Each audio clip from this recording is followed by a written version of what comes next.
कि ये जो 5T ट्रांसफॉर्मेशन इनिशिएटिव रे जो कहले 3000 कोटी खर्च होईची तो जो जो अपग्रेडेशन रे खर्च होईची जो स्मार्ट क्लासरूम ई library science laboratory sports equipment मु बहुत सारा स्कूल विजिट करिछि मैडम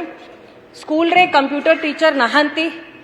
आउ साइंस लैबोरेटरी रे इक्विपमेंट दिया ही जाइछि से इक्विपमेंट गुडाक सबु तळे पड़िछि तार किछि व्यवस्था नाही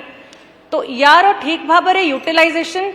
एटा खाली तैयारी करदेले हब नाही परवर्ती अवस्था रे जो व्यवस्था दरकार से व्यवस्था कौन पाई दिया जाए नाही एपर्यंत केबे सुधा दिया जिवो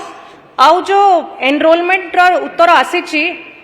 20-21 रे जति कि पिलांकर एनरोलमेंट थिला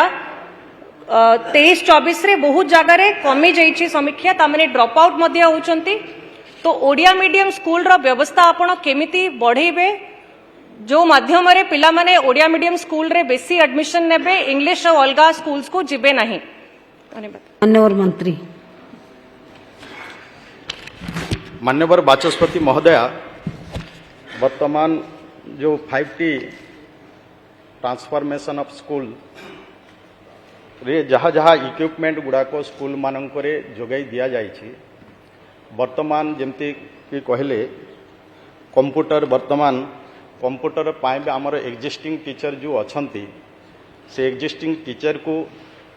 नहीं वर्तमान कंप्यूटर शिक्षा पिला को दिया आगामी दिन रे सरकार भी ऊपर चिंता करुछंती आगामी दिन रे निश्चय तार पाई व्यवस्था करा जिवो आउ मान्यवर विधायिका जो कहले निश्चय